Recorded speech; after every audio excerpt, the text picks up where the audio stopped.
आज के कार्यक्रम में रमा मेहता चैरिटेबल ट्रस्ट और प्रभा खेतान फाउंडेशन की तरफ से मैं आप सभी का स्वागत करती हूँ। आज का कार्यक्रम डॉक्टर रक्षंदा जलील द्वारा लिखी गई किताब love in the time of hate in the mirror of Urdu की पृष्ठभूमि में आयोजित किया जा रहा है।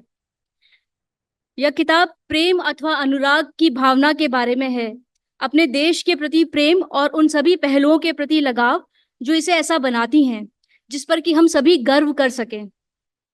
यह किताब वर्तमान के लिए काफी प्रासंगिक है, इसलिए भी जरूरी है कि हम विचार कर सकें कि सेक्युलरिज्म सिर्फ संविधान में लिखा एक शब्द मात्र नहीं है, बल्कि हमारे लिए जीवन जीने का एक तरीका भी रहा है। हम सभी रक्षांदा जी के बहुत आभारी हैं जिन्होंने ये किताब लिखी और अपनी बात रखने आप उदयपुर आई हैं। मैं चर्चा को आयोजित करने के लिए मंच पर आमंत्रित करती हूँ प्रियंका सरकार को, जिस कॉन्वर्सेशन को मॉडरेट करेंगी। जोरदार तालियों से इनका स्वागत कीजिए। प्रियंका सरकार एक संपादक हैं, अनुवादक हैं और लेखिका हैं। आपने मृणाल पांडे की सहेला रे, शिवानी की भैरवी और चित्रा मुदगल की गिलीगड्डू का अनुवाद किया है। सरकार के अनुवाद स्क्रॉलिन और ऑडिबल पर भी प्रकाशित हुए हैं। आपके द्वारा लिखी गई एक लघु कथा साहित्य अकादमी की इंडियन लिटरेचर में प्रकाशित हुई है। संपादक के रूप में आपने ऑक्सफोर्ड यूनिवर्सिटी प्रेस और रैंडम हाउस इंडिया के साथ काम किया है। आप बैंगलोर बेस्ड राइटर्स रेसिडेंसी संगम हाउस से जुड़ी हुई हैं और द बॉम्बे लिटरेरी मैगजीन की ट्रांसलेशंस एडिटर भी हैं। वर्तमान में आप फ्रीलांस करती हैं और बड़े खुशी की बात है कि रमा मेहता राइटिंग ग्रांट से जुड़ी हुई हैं। साथियों, अब मैं मंच पर स्वागत करती हूँ हमारी अतिथि डॉक्टर रक्षंदा जलील का। डॉक्टर रक्षंदा जलील एक जानी मानी अनुवादक है। बिल्कुल तालियों से स्वागत कीजिए, आप रोकिए मत। आप एक जानी मानी अनुवादक हैं, लेखिका हैं और साहित्यिक इतिहासकार हैं। आपने 30 से अधिक पुस्तकें प्रकाशित की हैं और 50 से अधिक शैक्षणिक पत्र और निबंध लिखे हैं। आपके प्रमुख कार्यों में liking progress loving change, Urdu नारीवादी लेखिका डॉक्टर रशीद जहां की जीवनी a rebel and her cause, Krishan Chander की विभाजन पर आधारित उपन्यास का अनुवाद गद्दार सम्मिलित है। आपने इंतजार हुसैन की लघु कहानियां का संग्रह द डेथ ऑफ शहरजाद का अनुवाद किया, जिसे क्रॉसवर्ड पुरस्कार के लिए नामांकित किया गया था।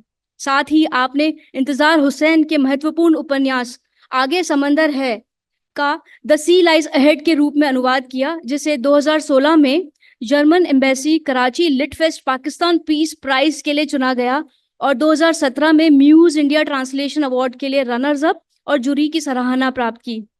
आपकी हाल ही की पुस्तकों में शामिल है looking back the 1947 partition of India 70 years on, footprints on the zero line writings on the partition, जो गुलजार साहब की कहानियां और कविताओं का अनुवाद है, an uncivil women writings on Ismat Chughtai, Urdu कवि शहरयार की एक आलोचनात्मक जीवनी Shahryar, a life in poetry, Kaifi Azmi की कविताओं का अनुवाद Kaifiyat, but you don't look like a Muslim शीर्षक से पहचान, संस्कृति, राजनीति और साहित्य पर निबंधों का संग्रह, और हाल ही में गांधीनामा और सबसे हाल ही में love in the time of hate in the mirror of Urdu शामिल है।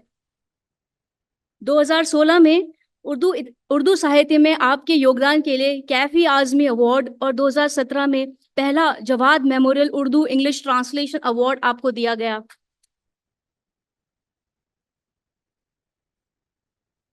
आप गालिब इंस्टीट्यूट पेन की ट्रस्टी हैं, सेवा मंदिर के बोर्ड की भी एक सम्मानित ट्रस्टी रही हैं और सर्वोदय इंटरनेशनल ट्रस्ट की चेयरपर्सन भी हैं। आप नियमित रूप से राष्ट्रीय और अंतर्राष्ट्रीय समाचार पत्रों और पत्रिकाओं जैसे कि Himal, the Herald, the Indian Express, Hindu और बिब्लियो में अपना योगदान देती हैं। आप हिंदुस्तानी आवाज नामक एक ऑर्गेनाइजेशन रन करती हैं जो हिंदी, उर्दू साहित्य और संस्कृति के प्रसार के लिए समर्पित है, और आप रमा मेहता राइटिंग ग्रांट के एडवाइजर भी हैं। आपका बहुत बहुत स्वागत है रक्षंदा जी। अब मैं कॉन्वर्सेशन को आगे बढ़ाने के लिए प्रियंका आपसे निवेदन करती हूँ, the floor is yours. Thank you. शुक्रिया वर्षा। रक्षंदा जी, आपका उदयपुर में स्वागत है और हम इस चीज के लिए भी आपको शुक्रिया करना चाहते हैं कि आपने इस किताब को लिखा है, जो हमें याद दिलाती है कि मिले सुर मेरा तुम्हारा हमारे देश की एक परंपरा बस कुछ ही दशकों पहले तक रही है। और मेरा आपसे जो पहला सवाल है वो भी उसी को लेकर है कि वहां से उस पड़ाव से हम यहाँ पर कैसे पहुंचे हैं। आप अपनी किताब में normalisation of hate and gradualism की के बारे में बात करती हैं, तो उसके बारे में थोड़ा आप हम सबको बता सकें तो बहुत अच्छा रहेगा। शुक्रिया प्रियंका, आपके इस सवाल का भी जवाब दूंगी और कोई और सवाल आपके और ऑडियंस के होंगे उनके भी जवाब दूंगी, लेकिन अगर आप इजाज़त दें तो एक बात कहना चाहती हूँ। पहले तो ये कि हमेशा बहुत खुशी होती है उदयपुर आके। मैं सेवा मंदिर फैमिली का अपने आप को एक सदस्य समझती हूँ और बहुत कई सालों से उनके साथ जुड़ी हूँ, तो उनके जो काम है वो देख के समझ के बहुत खुशी होती है। लेकिन उस खुशी के साथ आज थोड़ा सा गम है, क्योंकि एक ऐसे शख्स हैं जो मेरे लिए बहुत अजीज हैं और पूरे सेवा मंदिर फैमिली के लिए बहुत अजीज हैं। वो हैं कोठारी साहब, जो आज हमारे बीच में नहीं हैं। कोठारी साहब से मीटिंग्स के दौरान तो मुलाकात होती ही थी, लेकिन वो फोन भी मुझे अक्सर किया करते थे दिल्ली में। और जो ऐसे इस किताब का हिस्सा हैं, ये जब जब कहीं अखबार में या इसका कोई टुकड़ा या कोई अंश कहीं छपा तो मैं उनको भेजा करती थी। कोठारी साहब न सिर्फ पढ़ते थे इसको, बल्कि सराहते थे, कुछ चीज़ों को याद करके मेमोराइज करके मुझे वापस सुनाया करते थे। उनके वो फ़ोन कॉल्स मेरे लिए बहुत अहम थे, बहुत अजीज थे। आप सबसे रिक्वेस्ट है कि अगर आप सब खड़े हो जाएं 1 मिनट में उनको याद करने के लिए। शुक्रिया। कोठारी साहब जहां भी हैं उनको मेरा सलाम। प्रियंका, आपका सवाल था नॉर्मलाइजेशन की, नॉर्मलाइजेशन ऑफ हेट की। इस किताब में ये जो लव का मैं जिक्र कर रही हूँ, ये इश्क मोहब्बत वाला लव नहीं है, उसका भी जिक्र है, लेकिन लव से मुराद है love for the country, love for the people of this country, love for everything that makes us who we are, very distinct set of people. और तकलीफ होती है जब दिखता है कि एक मैं 60 साल की हो गई हूँ, यानी ऑफिशियली 60 आ गई हूँ। तो मेरे पास एक एडवांटेज है जो यंग लोगों, जो बच्चे लोग यहाँ बैठे हैं शायद उनके पास ना हो। मैंने इस मुल्क को बदलते हुए देखा है। मुझे जो मेरी पैदाइश हुई 63 में, अम, 1 साल बाद नेहरू का देहांत हो जाता है, लेकिन लेट 60s तक एक नेहरूवियन आइडियलिज्म इस मुल्क में बरकरार है। जो हमें तालीम दी जाती है वो ये कि नल को बंद करो, टूथ पेस्ट को वेस्ट मत करो, पानी को वेस्ट मत करो, बिजली को ऑफ करो। क्यों? क्योंकि कोई औरत बहुत दूर जा रही है पानी लाने के लिए। तुम बिजली को अपने घर में फॉर ग्रांटेड लेते हो, लेकिन गांव में लोगों के पास अभी बिजली नहीं आई है। ये सब चीजें हमारे दिमाग में डाली गई थी। तो एक आइडियलिज्म था भारत में उस समय तक। फिर मैंने वो आइडियलिज्म धीरे धीरे करके चेंज होते हुए देखा। 80s में हमारी इकोनॉमी खुली, हम 2 शैम्पू की ब्रांड्स के बजाय 10 ब्रांड की शैम्पू खरीदने लगे। 2 गाड़ियां होती थी एम्बेसडर और फिएट, उसके बजाय हमारे पास कितनी चॉइसेस आ गई एकदम से। हम कंज्यूमरिस्ट तो बनते गए, लेकिन जो हमारे मूल वैल्यूज थी मैंने उनको भी बदलते हुए देखा। तो मैं ये नहीं कह रही हूँ कि गांधीयन आइडियलिज्म ही या नेहरूवियन जो आइडिया ऑफ इंडिया था सिर्फ वो ही एकमात्र तरीका है चलने का, लेकिन वो एक अच्छा तरीका था।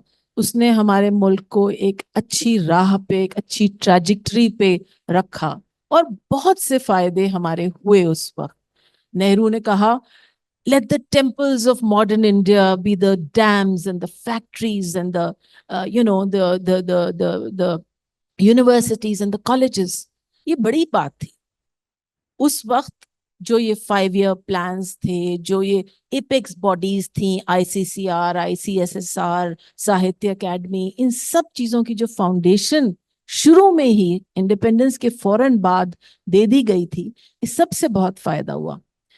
आपके सवाल से मैं भटक ना जाऊं तो आपने पूछा नॉर्मलाइजेशन ऑफ हेट। देखिए, मैं पॉलिटिकल साइंटिस्ट तो नहीं हूँ, लेकिन मुझे लगता है कि 80s के बाद कुछ चेंजेस आने लगे। 90 की जो रथ यात्रा थी वो एक बहुत डिफाइनिंग मोमेंट थी। उसके बाद से 90s के बाद से मुझे लगता है कि हमने बहुत सी चीजों को नॉर्मलाइज कर दिया। आज तो खैर वो बिल्कुल हम उसको हम लव जिहाद को एक गाली की तरह इस्तेमाल करते हैं, हम उछालते हैं। लिबटार्ड को, सेक्युलर को हम सिक्युलर कहते हैं, जैसे सेक्युलर होना कोई खराब बात है। तो ये सब चीजें हुई हैं। अगर आप इजाजत दें तो मैं अपनी बात को संक्षिप्त में कहने की कोशिश करने के लिए एक पैराग्राफ पढ़ती हूँ, जो शायद प्रियंका के सवाल का जवाब भी हो, और शायद वहां से हमें कुछ और बातें निकलें बात करने के लिए। Shall I do that?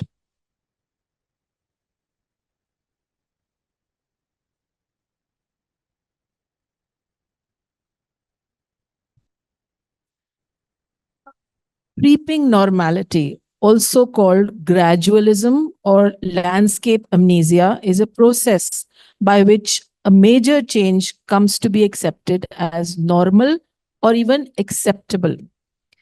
If it happens slowly through small, often unnoticeable increments of change, a change that might otherwise be viewed as objectionable. यानी अगर एकदम से कोई चीज हो जाए तो शायद आप और हम उस पर इतराज करें, लेकिन वो धीरे धीरे होती है, बहुत ही धीमे से होती है, और वो इंक्रीमेंट्स ऑफ चेंज जो है वो क्वांटिफाई भी शायद हम नहीं कर पाते हैं कि वो इतना हल्के हल्के हो रहा है। A change that might otherwise be viewed as objectionable if it were to take place in a single step or a short period is seen as quite all right. As we, living in the 21st century India, can bear witness to the slow building horror some of us have felt over the decades. Slow, small, seemingly insignificant events, beginning with the countrywide Yatrata of 1990, kept adding a layer of normal till we have reached this stage of the new normal, where blatant bigotry, barefaced communalism, and publicly aired prejudices are considered perfectly all right. तो इस किताब में एक बात जो बार बार उठ के आती है वो है जो हमारे बीच बढ़ रही है एक कम्युनल फीलिंग, और इस बात को नकारने से भी कोई फायदा है नहीं, क्योंकि ये तो head in the sand ostrich वाली बात हो जाती है। क्योंकि है हमारे बीच एक ऐसी शक्ति, एक ऐसी फीलिंग, एक ऐसी भावना जो लोगों के बीच में फर्क पैदा करती है, और वो सोच शायद हमेशा से रही होगी, लेकिन वो दबी हुई सोच थी, वो मेजॉरिटी की सोच नहीं थी। उसमें उसको उसको एक फ्रिंज एलिमेंट उसको सब्सक्राइब करता था। मुझे लगता यह है कि वो सोच बढ़ रही है, उसको ताकत मिल रही है। कहाँ से मिल रही है? हम ही से मिल रही है, आपके और हमारे जैसे लोगों से ही मिल रही है। और वो ताकत एक तरह से फीड कर रही है उस नेगेटिव एनर्जी पे। और ये किताब और इसमें जो एसेज हैं वो एक कोशिश है उस तरफ इशारा करने की कि उससे फायदा किसी का भी नहीं होगा। भले ही हम एक दो स्टेट इलेक्शंस जीत जाएं, भले ही हमारी तादाद पार्लियामेंट में बढ़ जाए या घट जाए, लेकिन इन द लार्जर रन मुझे नहीं लगता कि इस शक्ति को फीड करके हमारा कोई बहुत ज्यादा फायदा होगा। Thank you Rakshana for specially ये लास्ट पॉइंट के लिए। तो ये एक तरह से एक पॉलिटिसाइज्ड हेट है। तो आप what made you right this book? What made you, आपको आपके निजी अनुभव क्या रहे हैं कि आपको लगा कि अब इस किताब को लिखना चाहिए? आप किताब में एक दो और मतलब एक दो बहुत ही दिलचस्प आपने इंसिडेंट्स लिखे हैं, बट हमारे जो इधर ऑडियंस है उनके लिए भी आप थोड़ा उनको भी बता सकें अपने निजी एक्सपीरियंसेस के बारे में, तो बहुत अच्छा है।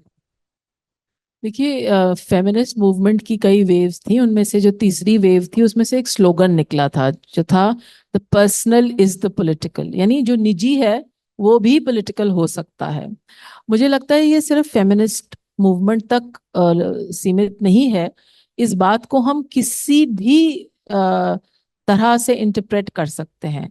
मुझे ज़ाती तौर पे लगता है कि अक्सर जो हमारी अपनी बीती है वो जग बीती भी बन सकती है अगर हम उसको समझें। और मैं बहुत छोटी बात की बात नहीं कर रही हूँ, वो घरेलू लड़ाई या सास बहू के किस्से, मैं उन पर्सनल बातों की बात नहीं कर रही हूँ, या मुझे ये पसंद रंग है आपको वो पसंद रंग है, मैं उस लेवल की पर्सनल बातें नहीं कर रही हूँ। मैं उन चीजों की बात कर रही हूँ जो आप पे बीती हो, जो आपकी बीती हो, जो आप जगबीती बना सकते हैं अगर आप उसमें एक कॉमन कॉज ढूंढें।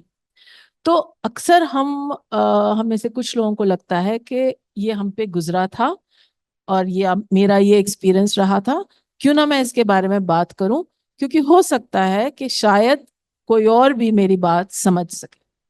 पहली बात तो ये।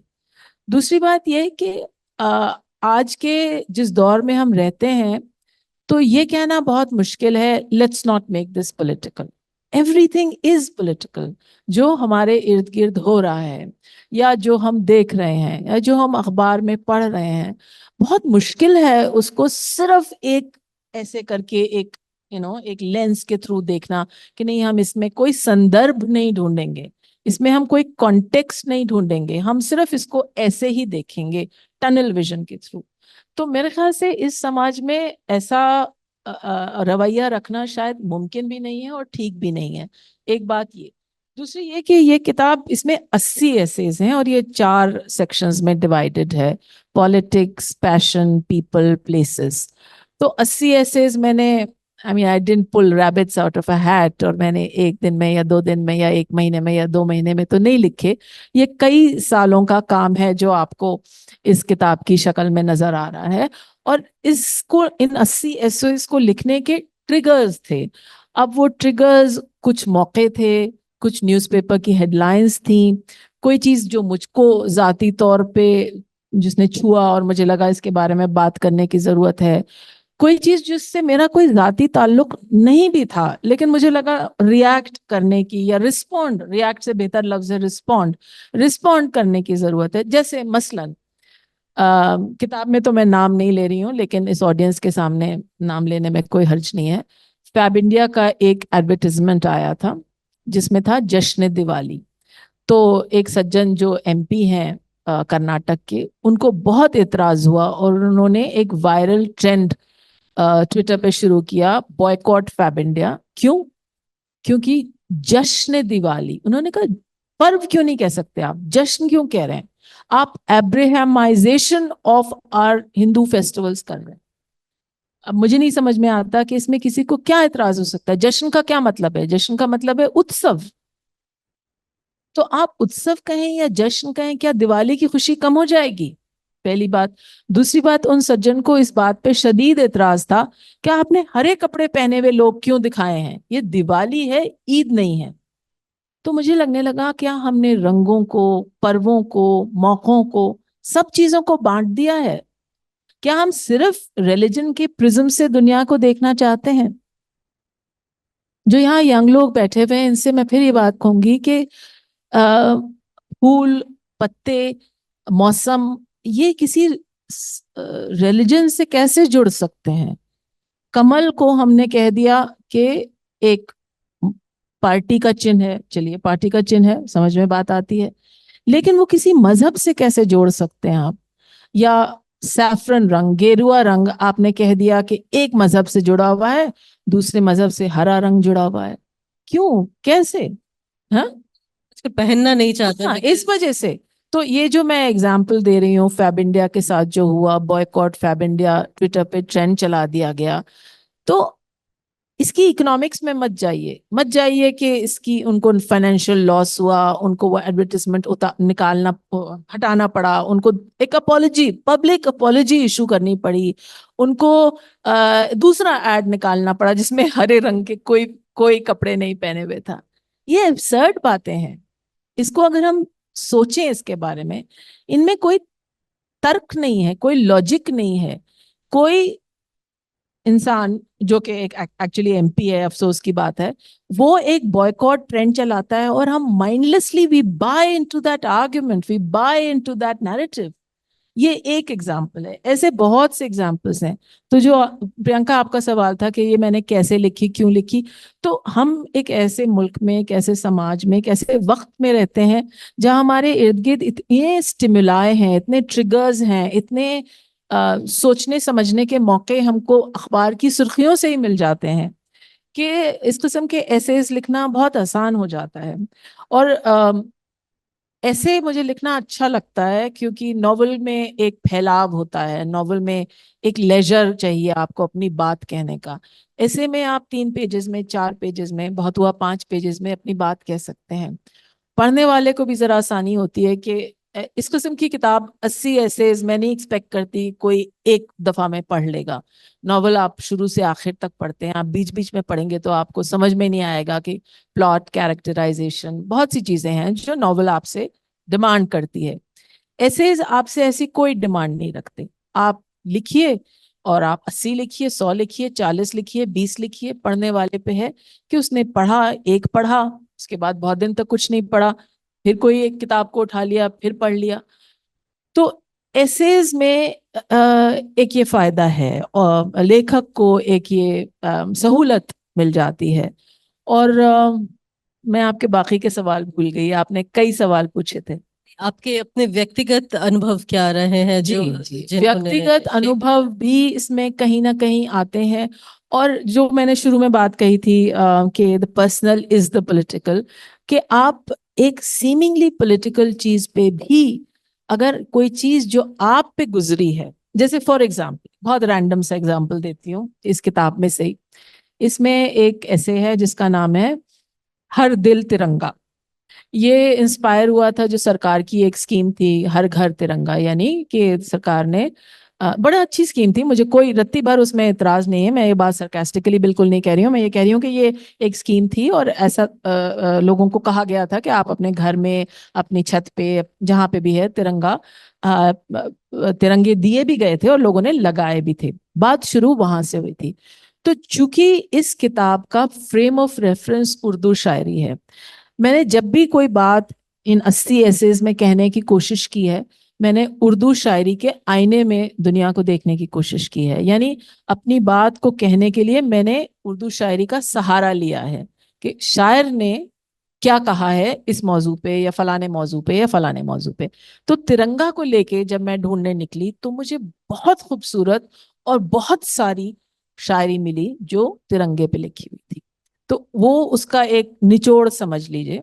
ये किताब आप कह सकते हैं एक तरह से गागर में सागर भरने की कोशिश है कि उर्दू शायरी में इतनी चीजें हैं और इतने मौजुआत पे, इतने टॉपिक्स पे हैं कि मैं शायद ऐसी किताबें और भी लिख सकती हूँ आने वाले सालों में, क्योंकि इन, शुक्रिया, इन 80 टॉपिक्स में वो एग्जॉस्ट नहीं हुई हैं। तो प्रियंका, आपका जो सवाल था कि पर्सनल को कैसे एक किसी और बड़ी चीज के साथ जोड़ा जाए, तो जब मैंने इन इन एसेज को किताब की शक्ल देने की कोशिश की, तो अंग्रेजी में एक चीज होती है पोस्टस्क्रिप्ट, यानी आपने अपनी बात कह दी और आखिर में आपने एक पोस्टस्क्रिप्ट, यानी एक हिंदी में क्या कहेंगे पोस्टस्क्रिप्ट को, सरवा साहिबा, उर्दू में क्या कहते हैं पोस्टस्क्रिप्ट को? हाँ,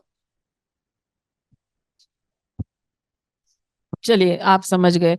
तो पोस्टस्क्रिप्ट आपको इजाजत देता है कि जो बात आप पूरी ऐसे में शायद खुल के ना कह पाए या उतनी सटीक तरीके से ना कह पाए, तो पोस्टस्क्रिप्ट आपको वो इजाजत देता है कि आपने एक पैरा में, 2 पैरा में, 2 लाइनों में, 5 लाइनों में, आखिर में कह दिया। तो ये जो रम्ज, चलिए रम्ज, तो जब मैंने, जो उर्दू के शायरों ने तिरंगे पे लिखा, जब वो उसकी छोटी छोटी टुकड़ियां मैंने लिख दी, तो आखिर में पोस्टस्क्रिप्ट के जरिए मैंने अपनी बात कहने की कोशिश की। और वो ये था कि मेरा अपना एक गूज बम्प मोमेंट तिरंगा के साथ कब था और कैसे था। तो 2011 या 12 में जब मैं हज करने गई, तो कैंप्स होते हैं, हाजियों के लिए कैंप्स लगते हैं। तो मिना में जहाँ हज के कुछ अरकान किए जाते हैं, तो जहाँ हाजियों के टेंट्स होते हैं, जब मैंने उन टेंट्स पे हिंदुस्तान का तिरंगा लहराते हुए देखा, तो यकीन मानिए इस वक्त भी जब मैं उसका जिक्र कर रही हूँ तो मेरा गला भर जा रहा है।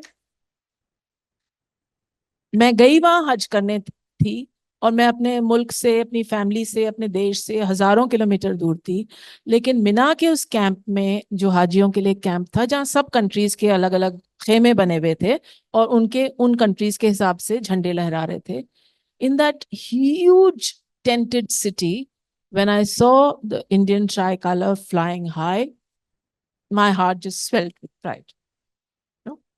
So पोस्टस्क्रिप्ट आपको ये इजाजत देती है कि जो आप अपनी बात कहना चाहते हैं, जो आपके पास वो लफ्ज नहीं है जो शायर के पास है। और उस पोस्टस्क्रिप्ट में मैं ये भी कहती हूँ कि I am not a poet, I am just a prose writer, I am just somebody who can draw on what other people have written.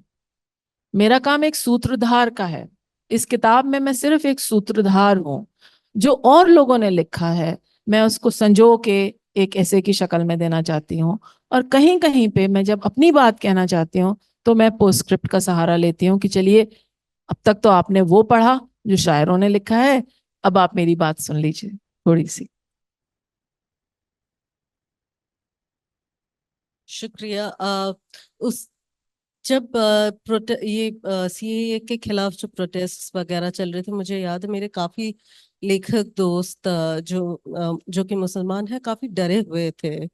और हम लोगों को भी, हम लोग जो हिंदू थे, उन लोगों को शुरू में बात समझ में नहीं आ रही थी, क्योंकि कई लोग उनमें से काफी प्रिविलेज से थे।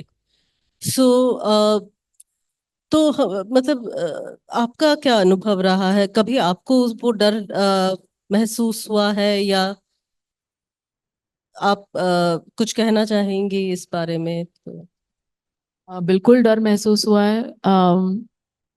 अच्छा, अगर मैं अंग्रेजी का कुछ एक पैरा वगैरह पढ़ूं तो कोई इतराज है, या सबको समझ में आएगा? ठीक है बच्चा लोग, ठीक है, पढ़ दूं किताब में से एक पैराग्राफ, क्योंकि वो प्रियंका का सवाल का जवाब आसान तरीके से उसके जरिए मैं दे सकती हूँ।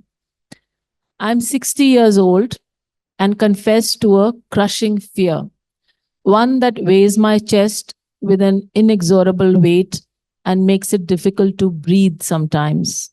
Yes, with all my privileges of education, of class, of having friends in high places, I feel scared, more scared than I have ever been in my entire life. I must also confess to an almost persistent depression, like a low grade fever over the past many months, that doesn't quite halt the daily rhythm of life. It just slows you down by its continuous, relentless presence in your life, making you feel sad and somehow empty. तो depression तो देखिए होता है, और डर भी लगता है मुसलमान नाम होने से। मैंने इस किताब से पहले एक और किताब लिखी थी जिसका टाइटल था but you don't look like a Muslim. मेरा सवाल यह है कि supposing I did look like a Muslim, यहाँ पे एक जनाब बैठे हैं जो वाकई देखने से लग रहे हैं, तो आप इनसे पूछिए ये कैसा महसूस करते हैं जब यहाँ ये एक ट्रेन में जाते हैं या एक बस में सफ़र करते हैं, या अगर ये नौकरी मांगने जाएं, या दिल्ली में एक बड़ा क्रूर वाकया हुआ अभी रिसेंटली, कुछ महीने पहले।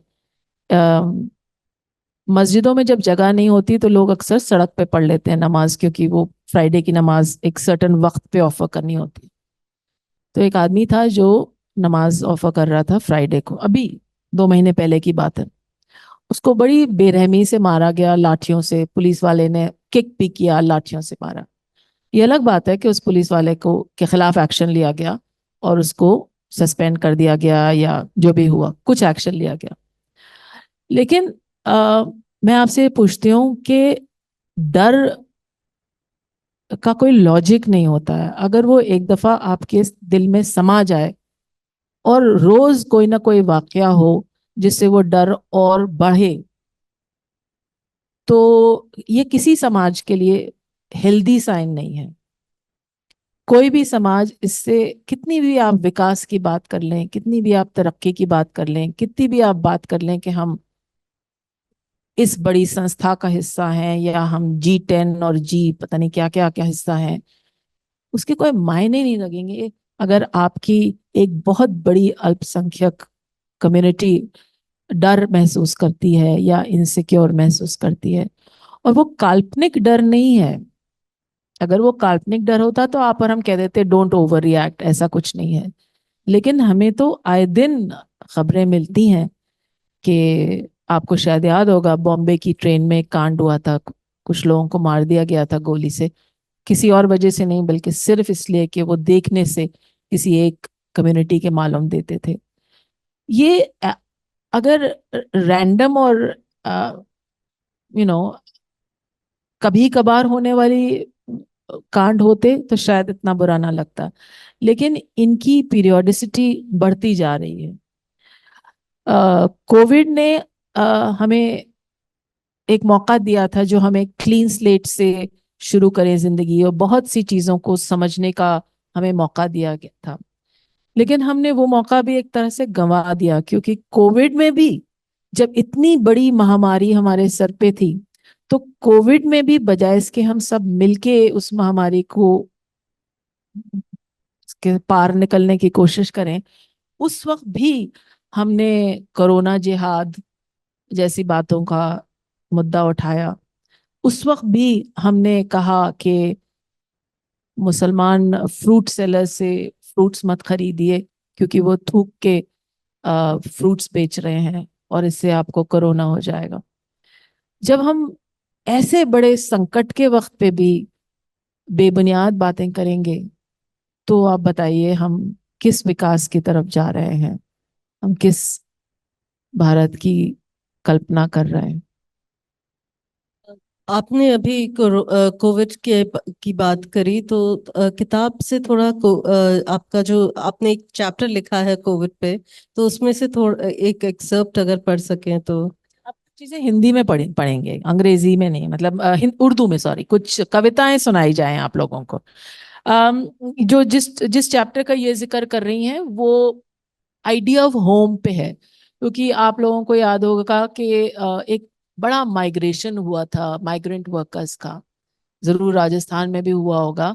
दिल्ली में हमने देखा कि काफले लोगों के जा रहे थे, सर पे सामान बांधे गठरियों में, बच्चों को हाथ पकड़े हुए, कई के पास जूते चप्पल नहीं थे तो उन्होंने बिस्लरी की बोतलें पैरों में बांध ली थी।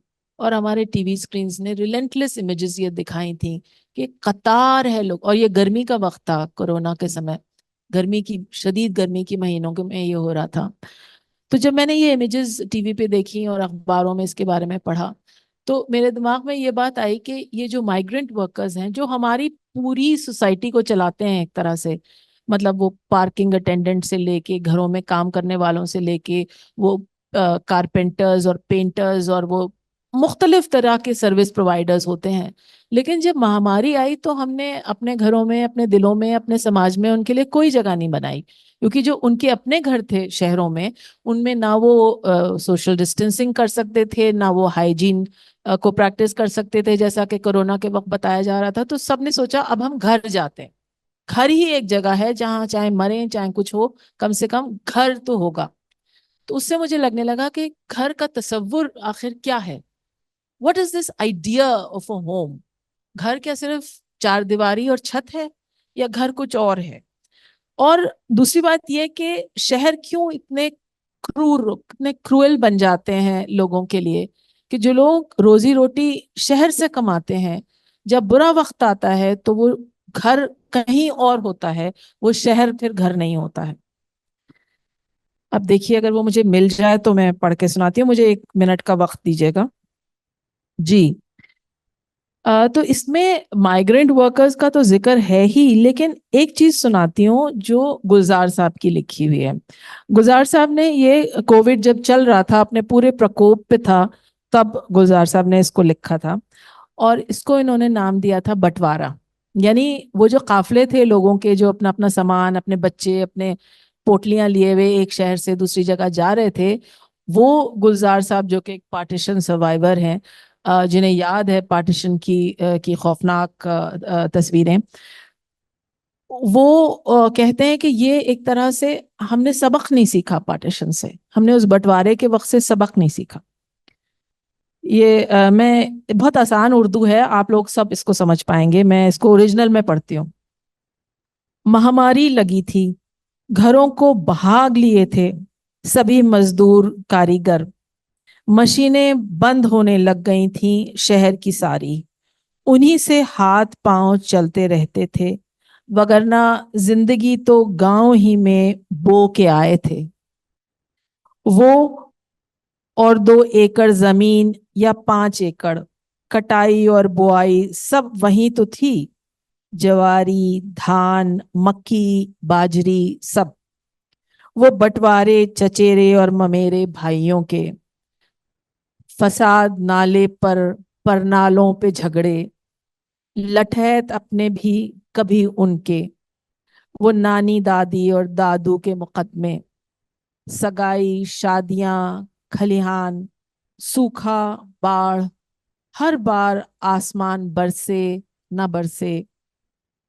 मरेंगे तो वहीं जाकर जहां पर जिंदगी है, यहाँ तो जिस्म लाकर प्लग लगाया है।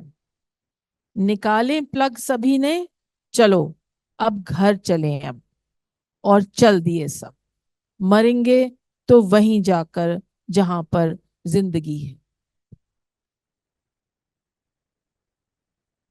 कैपिटलिज्म किस तरह से हमें डिह्यूमनाइज करता है, उसके जो उसकी इंसान की जिंदगी की कोई कीमत, कोविड के माइग्रेशन ने हमको ये सिखाया कि वो लोग जो शहर में एक तरह से सुतून हैं, पिलर्स हैं आपकी और हमारी जिंदगी को आसान करने के लिए, और उनकी खुद की जिंदगी कितनी बेमानी कर दी महामारी ने।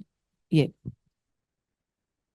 और कुछ या पढ़ के पढ़ा अच्छा, एक चीज और पढ़ूंगी, इनके सवाल से इसका कोई ताल्लुक नहीं था लेकिन मुझे अच्छी लगती है ये बांग्लादेश के एक शायर थे।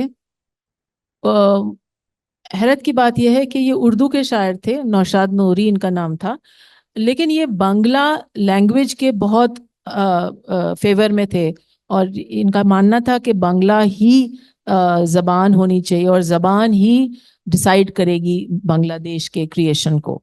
1952 में, जब तक बांग्लादेश बना नहीं था, जब तक वो ईस्ट पाकिस्तान का हिस्सा था, इन्होंने एक मोहिंजोदाड़ो के नाम से इन्होंने एक नज्म लिखी। ये हमारे लिए बहुत मायने रखती है क्योंकि हमारे भारत में भी भाषाओं का, डायलेक्ट्स का एक बहुत बड़ा मसला है जो कभी सेटिस्फैक्टरीली सॉल्व हो ही नहीं पाया है, और पता नहीं इसका कोई आसान सोल्यूशन है कि नहीं। ये भी मैं उर्दू में पढ़ूंगी, लेकिन इसमें कोई मुश्किल लफ्ज नहीं है, आप लोगों को समझ में आएगी सबको। तो मोहिंजोदाड़ो नौशाद नूरी साहब की 1952 में लिखी हुई नज्म है। हो सकता है कोई तूफान, हो सकता है कोई दरिया, हो सकता है कोई फाते, फाते यानी फतेह करने वाला, हो सकता है कोई लुटेरा, शहर तमद्दुन धूल के नीचे, धूल के नीचे बोली भाषा, और इससे तारीख नवीस लोग कहें मुर्दों का टीला, mount of the dead. Mohenjodaro का मतलब माउंट ऑफ द डेड है।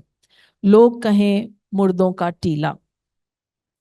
कोई वबा तो फूटी होगी, वबा यानी कोई बड़ी बीमारी, एपिडेमिक, कोई वबा तो फूटी थी, कोई बला तो टूटी थी, मेरे शहर के रहने वालों, अपनी पोथी अपनी गीता, अपनी अपनी लोक कथाएं, अपनी अपनी गीती माला, अपना अपना हर्फ तहज्जी यानी अल्फाबेट, अपनी अपनी बोली भाषा, पत्ते पत्थर पोस्ते, पेपरस, तंबे लोहे पर लिख रखना, वही वबा फिर फूटी है, वही बला फिर टूटी है।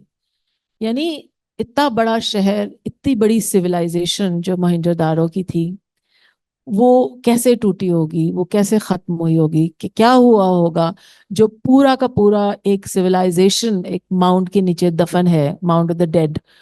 और there are lessons in history.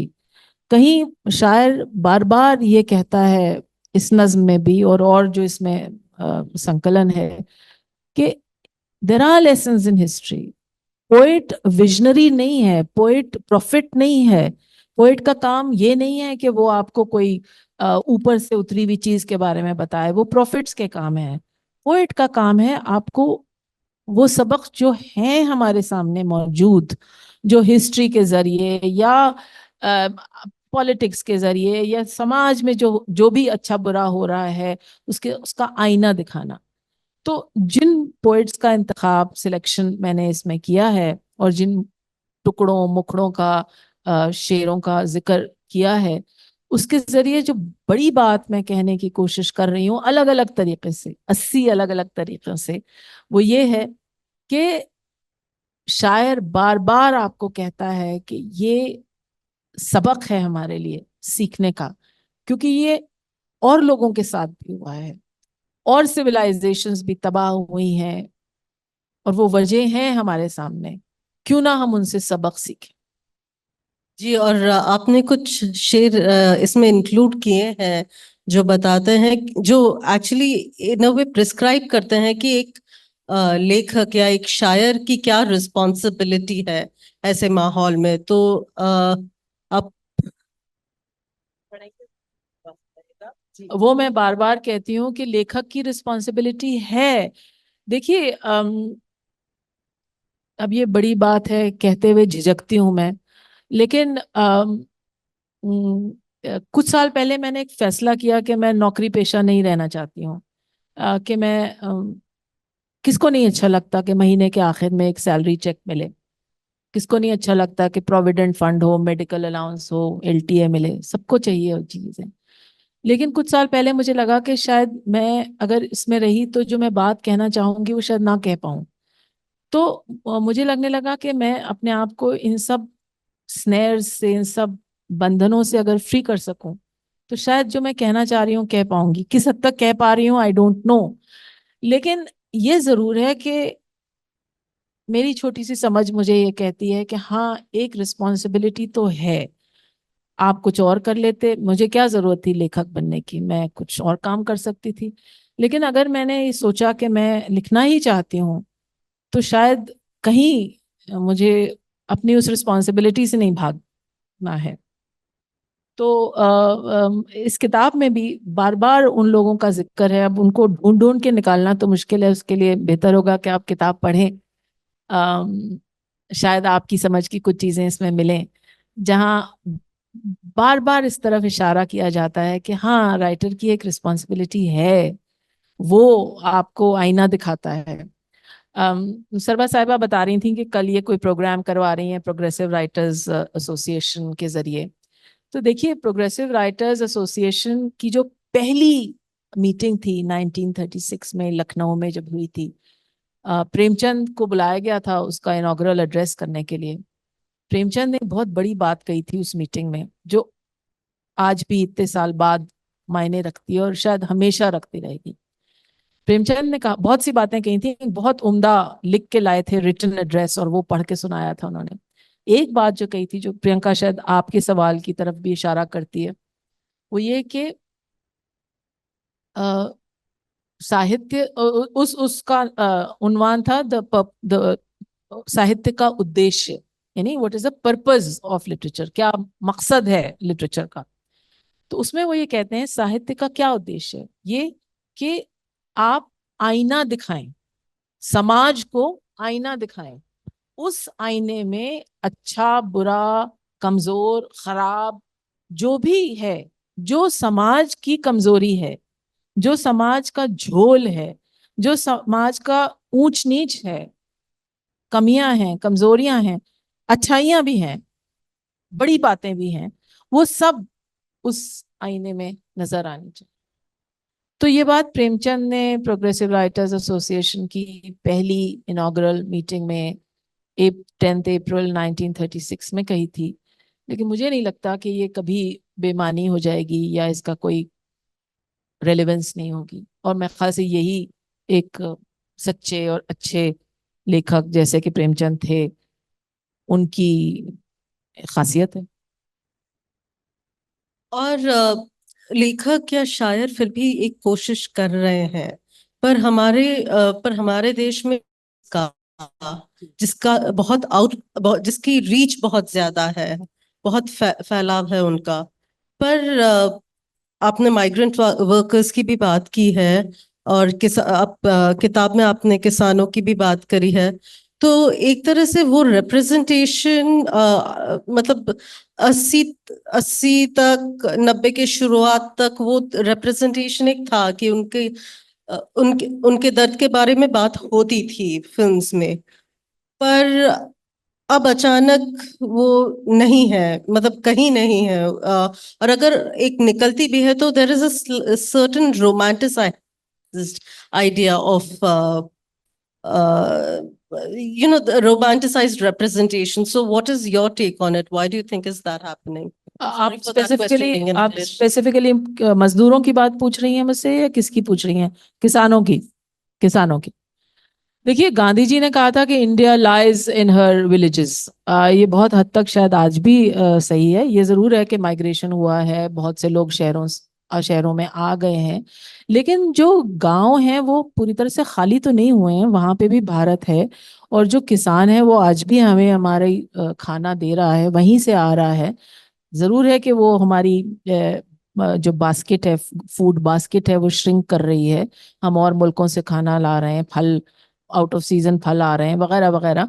उस सब चीजों में ना भी जाएं तो किसान जो एक एक एक वक्त तक बैकबोन थे हमारे समाज की, और उनका रिप्रेजेंटेशन हमें शायरी में भी मिला, हमें सिनेमा में भी मिला। सिनेमा एक बहुत पॉपुलर मीडियम रहा है जिसकी film lyricist, film writers, script writers had their finger to the pulse.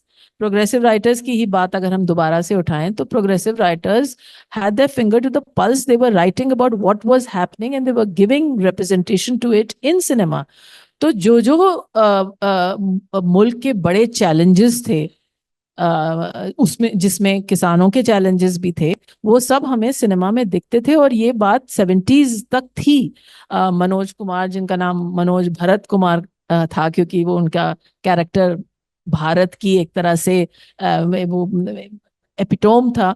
तो उनकी जो फिल्में थी, उपकार ले लीजिए या कितनी और फिल्में ले लीजिए, वो फार्मर डिस्ट्रेस पे बनी थी। और गांव में क्या हो रहा है इस पे, मेरा गांव मेरा देश, मैं तो कितने नाम आपको गिना सकती हूँ जो main stream cinema, not art house cinema, not fringe cinema, not some kind of boutique film makers, but main stream cinema ने किसानों के बारे में फिल्में बनाई। जरूर है जैसा आप कह रही हैं कि कुछ ने रोमांटिसाइज किया, लेकिन बहुतों ने वो उसकी असली शक्ल और उसकी असली जो भी चैलेंजेस थे, जो भी मुश्किलें थी, उनका भी जिक्र किया। फिर कहीं ये बदलने लगा। ओटीटी जो एक काफी फेथफुल रिप्रेजेंटेशन है समाज का और सामाजिक कंसर्न्स का, ओटीटी प्लेटफॉर्म्स में भी अब हमें किसान नहीं दिखता है। आप जो रूरल एरियाज के बारे में फिल्में हैं या जो हिंटरलैंड की फिल्में हैं, कटहल ले लीजिए, मिर्जापुर ले लीजिए, गैंग्स ऑफ वासेपुर, लापता लेडीज, इनमें जैसे कि किसान तो है ही नहीं, सिर्फ ड्रग डीलर्स और कट्टा बनाने वाले लोग। I mean Mirzapur is all about that, you know. तो क्राइम क्या हमारे गांव में है और किसान नहीं है? ऐसा कैसे हो सकता है? क्यों हमारे पब्लिक कॉन्शियसनेस से किसान चला सा जा रहा है? मैं दिल्ली में रहती हूँ, हर एक आध साल में एक बड़ी किसान रैली होती है। ज्यादातर लोग ग्रोन करते हैं और कहते हैं उफ, अनदर न्यूसेंस, ट्रैफिक जैम्स। कहाँ चली गई हमारी एम्पैथी? इन लोगों को शौक नहीं है कि अपने अपने घर छोड़ के आए, यू नो। और कोई एक फोटो जर्नलिस्ट कोई एक तस्वीर ले लेता है जो वो ट्रेंड करने लग जाती है, जिसमें ब्लिस्टर्स होते हैं। एक तस्वीर मेरे जहन में इस वक्त है जो किसी जर्नलिस्ट ने ली थी महाराष्ट्र में, बॉम्बे में, जब पिछले दफा farmers rally हुई थी. So there was a photograph that somebody took and he won some prize for it, where it just showed the soles of the feet of a farmer who had come from rural Maharashtra to Bombay, and it just showed a close-up of the blisters on his feet. Now, farmer distress can't be a photo op only, no? But that's what we have reduced farmer distress to. Delhi में जब तक farm laws repeal नहीं हुई थी तो the farmers were literally at our door step at the border of Delhi. They were not allowed to come in.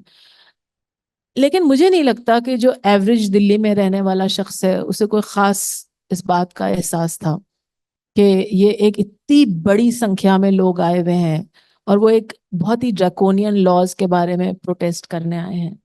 तो जो common cause की बात है, we choose our causes, we do cherry picking of our causes कि हाँ इसको तो हम सपोर्ट करेंगे लेकिन इसको हम सपोर्ट नहीं करेंगे।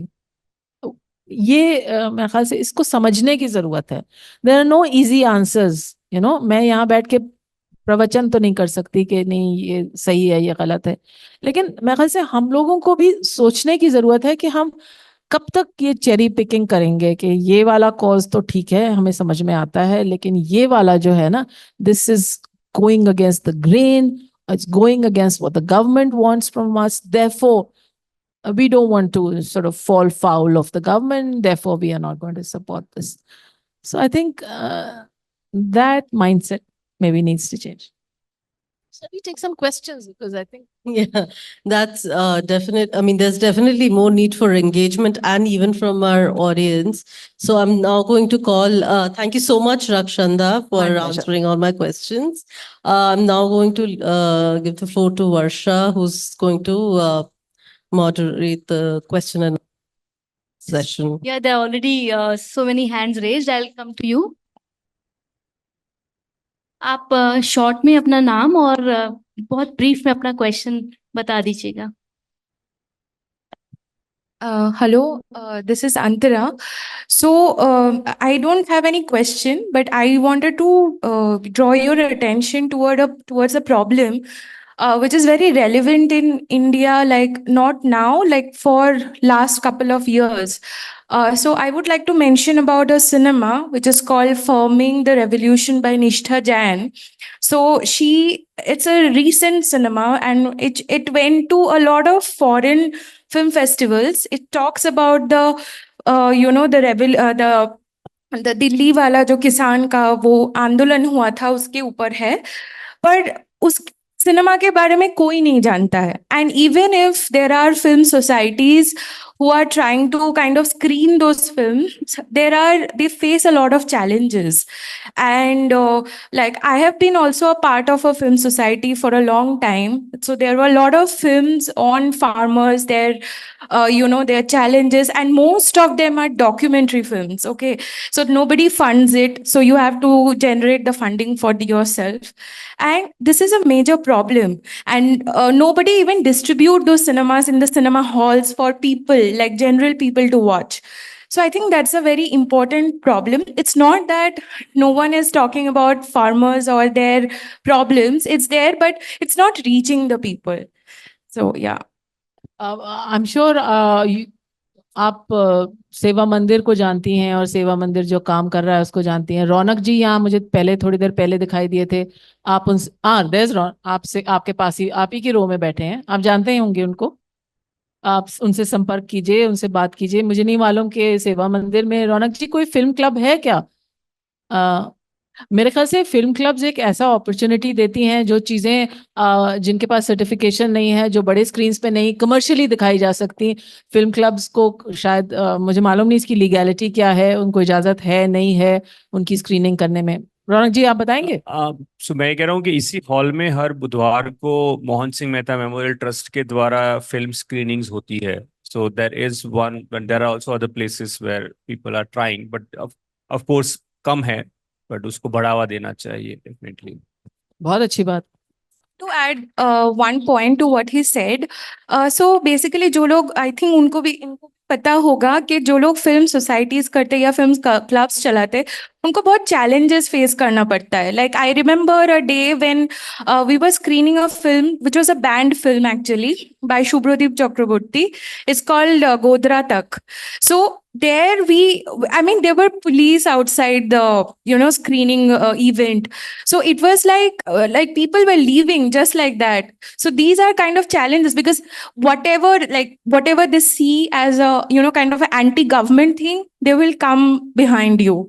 So that are like the challenges are there, but we are trying in our ways to do this. बगैर चैलेंजेस के कुछ काम करने में मजा भी नहीं आता है, तो क्या हर्ज है अगर चैलेंज भी है तो? बस आपकी बात से पहले एक बात और ऐड करना चाहूंगी। हमारे कुछ दोस्त जूम पे जुड़े हैं, तो जो जूम पे है वो प्लीज अपना क्वेश्चन टाइप कर दें और हम लोग उनको भी लेने की कोशिश करेंगे। हेलो मैम, मेरा नाम एकता है। मैम, मेरा सवाल इस तरह है कि पिछले एक दशक में हमारे यहाँ पे जो पढ़ने लिखने का कल्चर था, वो उसको टारगेट किया गया है, यूनिवर्सिटीज को टारगेट किया गया है। और हम लोग चूंकि यूनिवर्सिटीज में हैं, तो हमने देखा है कि कैसे जो मुस्लिमों के लिए फेलोशिप हैं, मौलाना अबुल कलाम रिसर्च स्टूडेंट के लिए, वो उसको खत्म कर दिया गया। कैसे माइनॉरिटी के जो कॉलेजेस हैं उनकी लाइब्रेरीज पे हमला हुआ, जामिया जिसका उदाहरण था। उसके अलावा मैम, जो लाइब्रेरीज हैं उनमें से उर्दू की किताबों को बाहर किया गया, खाली किया गया। तो मैम, हम जब देखते हैं कि एक इतने इंटेंस स्तर पर, इतने तीव्र स्तर पर नफरत शिक्षा के क्षेत्र में, किताबों में, लाइब्रेरी में पहुंच गई है, तो मैम उस टाइम पे एक किताब लिखना प्रतिरोध की कितनी मजबूत संस्कृति को पैदा करता है, ये मेरा सवाल है। किताब लिखना प्रतिरोध की कितनी क्या करता है? वो कैसे एक प्रतिरोध की संस्कृति को निर्मित करता है, और मतलब कहने का अर्थ ये है कि इतने भयानक तौर पर जब दमन सामने आया, तो हमें किताब लिख के उसके सामने एक प्रतिरोध, एक रेजिस्टेंस कैसे क्रिएट करते हैं, ये सवाल है मेरा। देखिए, एज ए राइटर मेरे पास तो टूल एक ही है, और वो है लिखना। मैं और कोई चीज जानती नहीं हूँ। अगर मैं गायिका होती शायद मैं गा के अपनी बात कहती, अगर मैं एक्टर होती शायद मैं सिनेमा या किसी और मीडियम के थ्रू अपनी बात कहती। तो मेरे पास तो एक यही माध्यम है और मैं उसी माध्यम का इस्तेमाल कर सकती हूँ। अब उसमें ना मैं कोई ज्यादा ब्रेवरी देखती हूँ, ना कुछ लैक ऑफ ब्रेवरी देखती हूँ। मुझे लगता है कि ये है और इसको इस पे कहने की जरूरत है। आपने कई बातें कही, उनमें से एक उर्दू के बारे में भी आपने बात कही। तो उर्दू के साथ जो सबसे बड़ी नाइंसाफी है वो ये कि उसको एक कम्युनिटी के साथ जोड़ दिया गया है, जबकि वो बिल्कुल गलत और बेबुनियाद है। लेकिन वो इतना ज्यादा कहा गया है कि जैसे स्टेरियोटाइप्स अक्सर सच्चाई समझ लिए जाते हैं, वैसे ही इसको सच माना जाता है। उर्दू किसी प्रांत की जबान नहीं है, जैसे बांग्ला बंगाल की है, मराठी महाराष्ट्र की है, गुजराती गुजरात की है, वगैरह वगैरह। उर्दू किसी स्टेट की जबान नहीं है। राजस्थान में भी बोली जाती है, बिहार में भी बोली जाती है, जम्मू एंड कश्मीर में, महाराष्ट्र में पॉकेट्स हैं, दिल्ली की भी में भी उसको एक लैंग्वेज, ऑफिशियल लैंग्वेज का स्टेटस दिया गया है। लेकिन वो किसी एक प्रांत की जबान नहीं है। तो इस भरे सभागार में कोई खड़ा हो जाए और कहे उर्दू मेरी है, कौन है उसको रोकने वाला?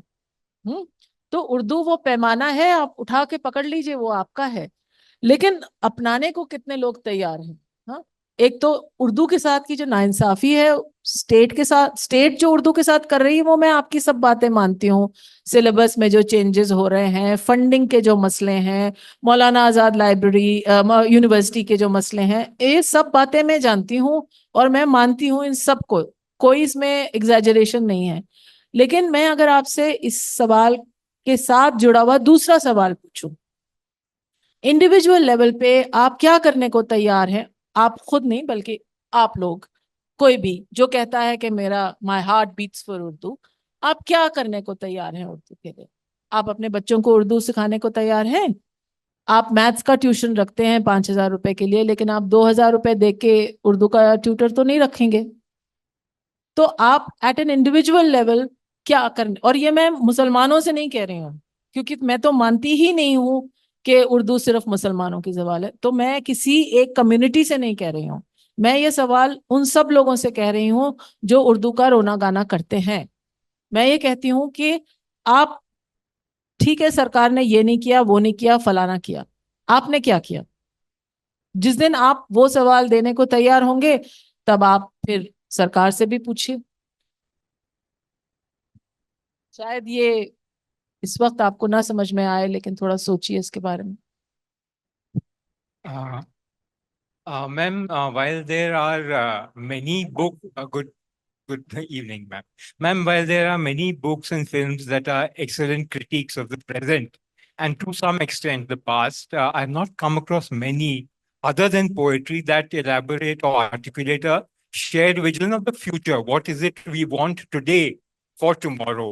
Can you recommend or suggest any books or that will work on us today? And what is it that we want tomorrow? आपके साथ एक सज्जन बैठे हुए हैं जिन्होंने स्पेक्युलेटिव फिक्शन पे जितना काम किया है, मैं किसी और को नहीं जानती जिसने उतना काम किया हो। तो इनका नाम है तरुण सेंट। आप इस प्रोग्राम के खत्म होते ही इनसे मिलिए और इनसे बात कीजिए। और स्पेक्युलेटिव फिक्शन आपको गुंजाइश देता है, इसमें साइंस फिक्शन पे खासतौर से इन्होंने काम किया है, लेकिन स्पेक्युलेटिव फिक्शन आपको गुंजाइश देता है एक few to imagine the future and the possibilities that the present holds for the future and how you can refashion your society. तो तरुण से बेहतर इस बारे में कोई नहीं बता सकता। Thank you, ma'am. Priyanka, how many questions can we take? Because there's only one here, 2, 3. Why don't you tell me? We already passed our time limit. Oh, so- we are already past our time. I mean, I would like to take a question from Zoom, Okay. if you have any I'll go there. to Zoom in the meanwhile. मैं आपके पास Yes, आती हूँ, maybe आपने we काफी can देर से हाथ खड़ा Take किया। one, and then thank you ma'am. Ma'am, मेरा नाम सानिया नाज है और सबसे पहले तो मैं कहना चाहूँगी कि जो बुक का टाइटल है दैट इज़ वेरी ब्यूटीफुल। मतलब आप जो मैसेज कन्वे करना चाह रही हैं उसके साथ बिल्कुल जस्टिस कर रहा है। और सेकंड मेरा क्वेश्चन ये है मैम कि हम लोग कम्युनल जो हार्मनी है उसे कैसे मेंटेन कर सकते हैं या कैसे उसको बढ़ा सकते हैं? हम नफरत पे तो बात कर रहे हैं लेकिन हम प्यार कैसे फैलाएं? बहुत खूबसूरत काश। क्वेश्चन है। काश के कोई सरल जवाब होता, लेकिन मेंटेन करना तो बात की बात है। पहले जो बिखरी हुई कड़ियां हैं उनको तोड़ने की बात, उनको जोड़ने की बात करते हैं। मेंटेन तो हम करेंगे, लेकिन अभी जो चीजें बिखर गई हैं, टूट के फैल गई हैं, उनको जोड़ने की पहले बात करें। आई एम सॉरी, मैं बहुत तल्ख बातें कह रही हूँ, लेकिन शायद मैं बहुत तल्ख हो गई हूँ, तो इसके लिए माफी चाहती हूँ। There is a question online. 2 questions हैं। पहला तो एक्चुअली एड्रेस्ड है, तो जहांगीर आलम जी जुड़े हुए हैं, उन्होंने उनके शब्दों में मैं पढ़ देती हूँ कि आपका बहुत शुक्रिया, आपने बहुत ही अच्छे तरीके से माइनॉरिटी से जुड़ी बहुत सी प्रॉब्लम्स को एड्रेस किया है, लेकिन बतौर माइनॉरिटी हमें क्या स्टेप्स लेने चाहिए जिससे नजरिया जो कि आजकल माइनॉरिटी को लेके बनाया जा रहा है वो बदल सके? मेरे ख्याल से बातचीत का सिलसिला नहीं टूटना चाहिए। आप दिल में रख लें बात को और उसका जिक्र ना करें, वो कोई सोल्यूशन नहीं है, वो कोई हल नहीं है। तो चाहे भले ही मेरी तरह तल्ख बात कीजिए, लेकिन बात कीजिए। उससे गुत्थियां सुलझती हैं, उससे सॉल्यूशंस भी शायद मिलते हैं, और बात से बात निकलती है। बातचीत का सिलसिला खत्म कर देना, तोड़ देना, या खेमे बना लेना, कैंप्स बना लेना और एक दूसरे से बात ना करना, मेरे ख्याल से वो सबसे ज्यादा नुकसान देता है किसी भी समाज को, किसी भी सोसाइटी को। सलाम, मेरा नाम याकूब है। मैं एक सामाजिक कार्यकर्ता हूँ। जो आपका जो टाइटल है love in the time of hate, तो अभी तो सबसे बड़ा हेट का ही टाइम चल रहा है। और आपने जो लिखा है कुछ जैसे एसेज के रूप में लिखा है, लेकिन अभी वर्तमान में जितना नैरेटिव जो बनाया जा रहा है एंटी मुस्लिम, अब आप देखिए कि नेम तक पर लोग आ चुके थे कि जो वेंडर्स हैं तो वेंडर अपना नाम लिखे, अपनी पहचान बताए। तो एक आदमी को फोर्स किया जा रहा है कि वो अपनी पहचान बताए, तो उसके पीछे कारण एक ही है, हेट। तो जो आपने जिस तरह लिखा था, अब वर्तमान में जो हमारा यूथ है, मैं यूथ की बात करना चाह रहा हूँ, जो यूथ है उसके लिए कुछ बड़ा मैसेज होना चाहिए, क्योंकि जो जिसको अपन सोशल मीडिया कहते हैं या व्हाट्सएप यूनिवर्सिटी कहते हैं, तो पूरा जो ट्रेंड उस तरफ चला गया और उनका जो ब्रेन वॉश जो किया गया है, तो जो लिखने पढ़ने की जो बेबी ने बात कही थी कि लिखना पढ़ना खत्म हो गया और सब व्हाट्सएप यूनिवर्सिटी के स्टूडेंट बन गए, तो यूथ के लिए खास तौर पे होना चाहिए, क्योंकि जो हमारा जो यूथ है, जो युवा शक्ति है, वो पूरा पूरा इस हेट के अंदर उतर गया है। ठीक है। बहुत नुकसान जो इस वक्त एक सोर्स से हमें मिल रहा है वो है सोशल मीडिया। टेक्नोलॉजी जो हमारी मदद कर सकती थी बहुत सी तरह से, टेक्नोलॉजी हमें नुकसान ज़्यादा पहुंचा रही है। व्हाट्सएप यूनिवर्सिटी जिसे कहा जा रहा है, सारी इन्फॉर्मेशन वहाँ से आ रही है। कई ऐसे घर हैं जहाँ अखबार आते ही नहीं है, कि क्या फ़ायदा, व्हाट्सएप फॉरवर्ड से ही आपका सारा ज्ञान, आपकी सारी नॉलेज वहाँ से आ रही है। प्रॉब्लम सोशल मीडिया के साथ ये है कि उसमें कोई चेक्स और बैलेंसेस नहीं है। जो चीज़ जैसी भी है वो बगैर किसी फिल्टर के, अखबार में भी आई मीन लोग बात करते हैं गोदी मीडिया की, लेकिन फिर भी कहीं कुछ तो चेक्स और बैलेंस हैं। सोशल मीडिया से जो आपको इन्फॉर्मेशन मिल रही है उसमें तो कोई चेक्स और बैलेंस नहीं है। तो मेरे ख्याल से अगर लोग सारी की सारी, अक्सर लोगों के साथ आर्ग्यूमेंट्स होते हैं जो पूरी इन्फॉर्मेशन दोनों पार्टीज की व्हाट्सएप से आई हुई होती है, तो आपकी ये इन्फॉर्मेशन ही जब फॉल्टी है तो आपकी आर्ग्यूमेंट कहाँ जाएगी और कहाँ तक लेके जाएगी आपको। तो मेरे ख्याल से अगर आप थोड़ा बहुत अपनी समझ का इस्तेमाल करें, लोगों से बात करें, अपने से अलग समझ रखने वाले लोगों से बात करें, अपने से अलग सोच रखने वालों से बात करें, across party lines, across ideologies, उनसे बात करें, और थोड़ी बहुत पढ़ाई खुद भी करें अखबार के जरिए, किताबों के जरिए, तो जो नॉलेज है जो आपको एक एक टेंटेड मिरर से मिल रही है, टेंटेड प्रिज्म से मिल रही है, वो अगर आप उसको चेक करेंगे तो शायद आपकी अपनी नॉलेज में इजाफा होगा। Thank you so much Rakshanda ji, आपने जवाब दिए सवालों के। कुछ साथियों के और सवाल हैं, लेकिन माफ कीजिएगा, in the interest of time अब हम और सवाल नहीं ले पाएंगे।